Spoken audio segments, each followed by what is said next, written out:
In this video, I'm going to show you how to disable a form submit button unless a specific radio button has been selected. Obtaining the selected value from a radio button group in standard JavaScript is a rather cumbersome process. It's much simpler in jQuery. Now, I've already started my jQuery script in this page.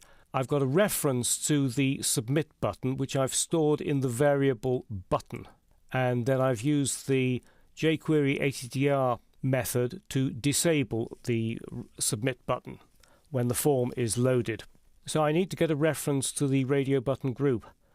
Very often when you're getting a reference to elements in jQuery, you'll use the ID, but you can't use the ID in this case because the ID of the first radio button in the group is agreeTerms 0 and of the second one is agreeTerms 1. That's because you can only use an ID once on a page.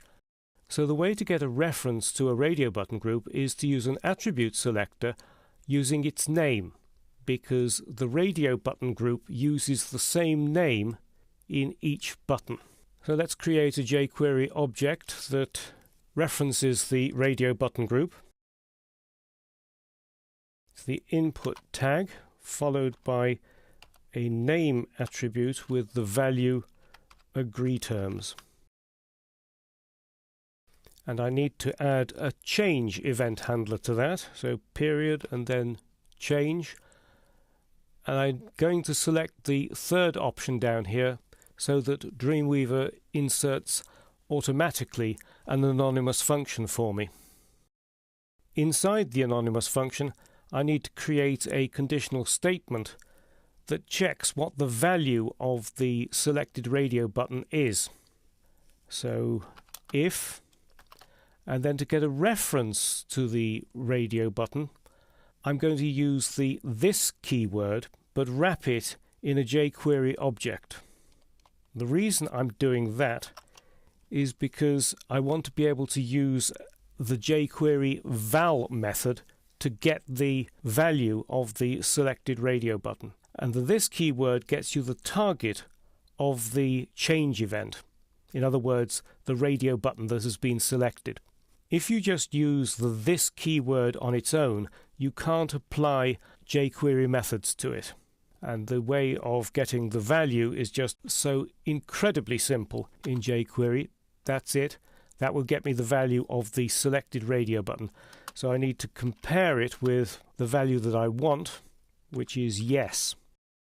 And then create a code block for the code that you want to be executed if the selected radio button is yes.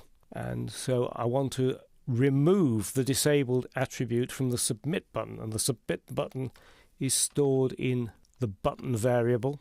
So remove attr, and it's the disabled attribute that I want to remove.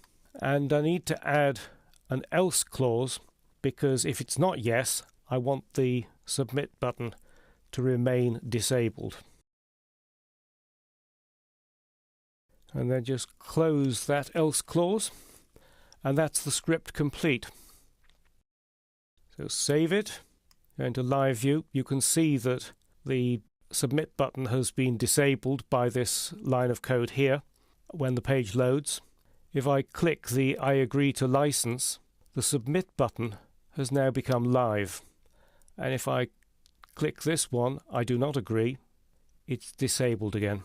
So to recap, to get a reference to a radio button group, use an attribute selector that looks for the group's name.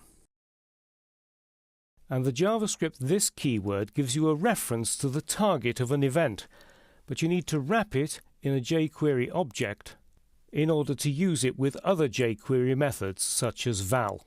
And val gives you the value of the selected object.